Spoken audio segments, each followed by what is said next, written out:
আজকে আমাদের কাজ হলো এই যে ডাক্সের পাইপ চেঞ্জ করবো। অনেক পুরনো জিআই পাইপ জংকায়া নিচে লিক হয়ে গেছে, পাইপটা চেঞ্জ করব। অনেক পুরনো ইউনিয়ন তো খুলতেছে না, ফিটিংস গুলা খোলা হইলো আমাদের পুরান ফিটিংস। এই যে রুমের মধ্যে চলে আসলাম, এই ডাক্সের মধ্যে ঢুকতে হইব। রুবেল কি অবস্থা, ঢুকা যাইবো না রশি লাগবো?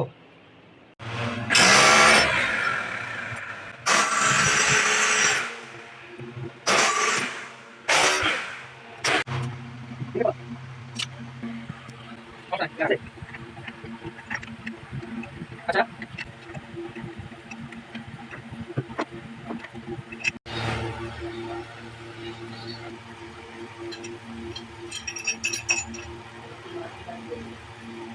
কাজ শেষ হয়ে গেল, পানির লাইনটা ছেড়ে দেব।